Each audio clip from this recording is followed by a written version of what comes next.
Kami mempersembahkan renungan Santapan Rohani, terjemahan dari renungan Our Daily Bread.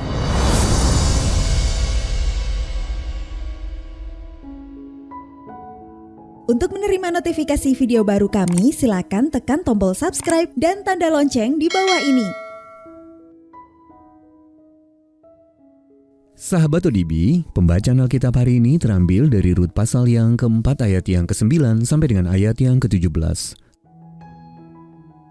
Rut pasal yang keempat ayat yang ke-9 sampai dengan ayat yang ke-17.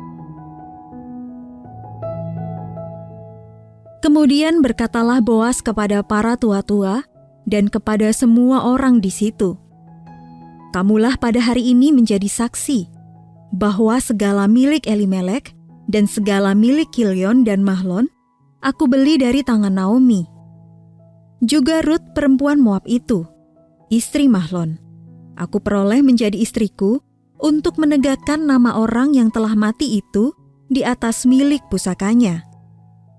Demikianlah nama orang itu tidak akan lenyap dari antara saudara-saudaranya dan dari antara warga kota. Kamulah pada hari ini menjadi saksi." Dan seluruh orang banyak yang hadir di pintu gerbang dan para tua-tua berkata, "Kamilah menjadi saksi.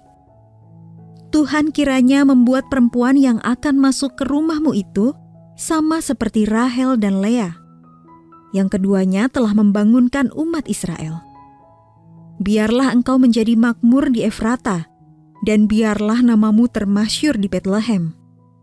Keturunanmu kiranya menjadi seperti keturunan Peres yang dilahirkan Tamar bagi Yehuda oleh karena anak-anak yang akan diberikan Tuhan kepadamu dari perempuan muda ini." Lalu Boas mengambil Rut dan perempuan itu menjadi istrinya, dan dihampirinyalah dia. Maka atas karunia Tuhan, perempuan itu mengandung, lalu melahirkan seorang anak laki-laki. Sebab itu perempuan-perempuan berkata kepada Naomi, "Terpujilah Tuhan yang telah rela menolong engkau pada hari ini dengan seorang penebus. Termasyhurlah kiranya nama anak itu di Israel, dan dialah yang akan menyegarkan jiwamu dan memelihara engkau pada waktu rambutmu telah putih. Sebab menantumu yang mengasihi engkau telah melahirkannya.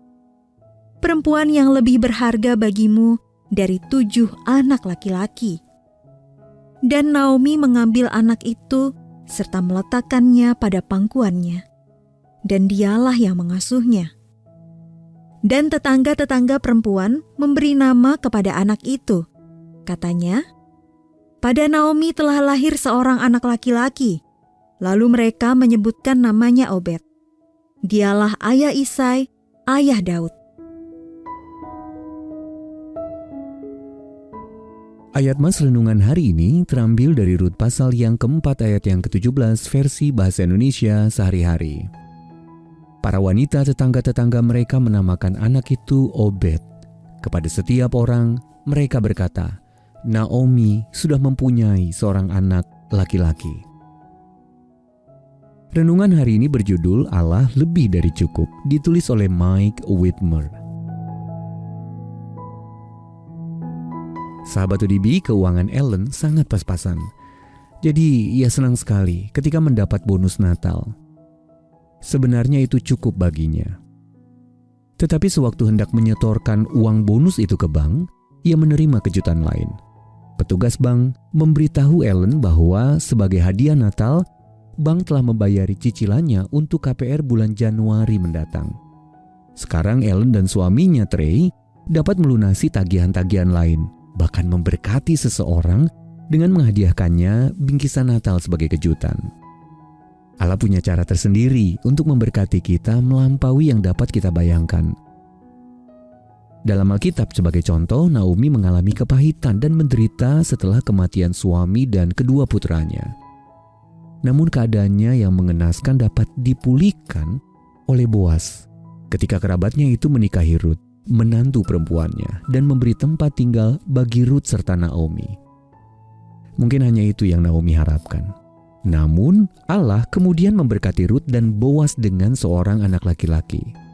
Sekarang Naomi memiliki seorang cucu yang akan menyegarkan jiwa Naomi dan memeliharanya pada waktu rambutnya telah putih. Ayat 15. Pastinya itu sendiri sudah cukup.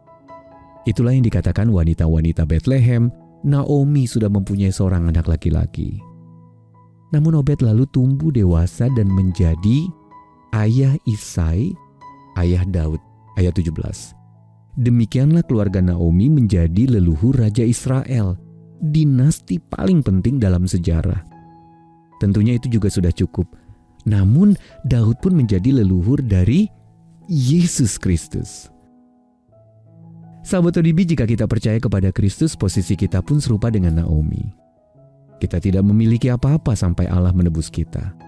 Sekarang kita sepenuhnya diterima oleh Bapa kita yang memberkati kita agar kita dapat memberkati orang lain. Itu jauh lebih dari cukup.